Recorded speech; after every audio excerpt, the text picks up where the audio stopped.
all things in Christ which strengthen me. And that is true.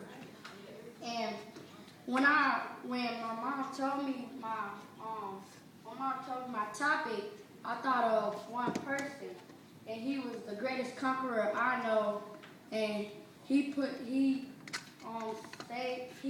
died for me and you, and he just conquered a lot of things. And his name is Jesus Christ. And he was not a conqueror because of his fame, his glory, and his, everything. He was conqueror because he simply had God by his side.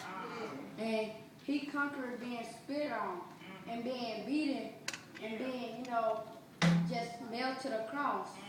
But that's not the end, because 3 days he rose again. And it says in 1 Corinthians 15:55-58, it says, "O death, where is thy sting? O grave, where is thy victory? The sting of death is sin, and the strength of sin is the law.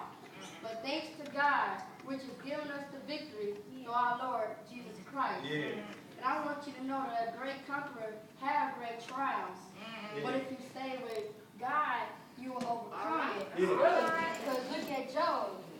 He went through a great trial. He lost a lot of things. But when he passed it, he gained even more. Come on. Look at Samson. He was deceived by a woman.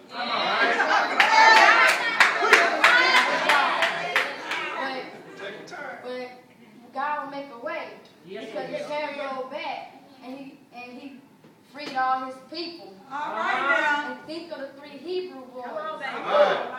King Nebuchadnezzar threw them in a fire firmament.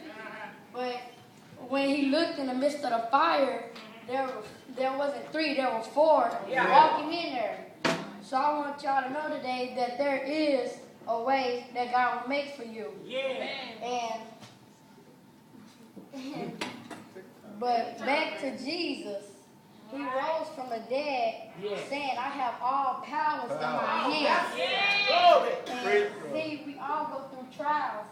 But like I said, if we stay in Jesus, we can make a way. Then He will make a way. And tell your neighbors that we are truly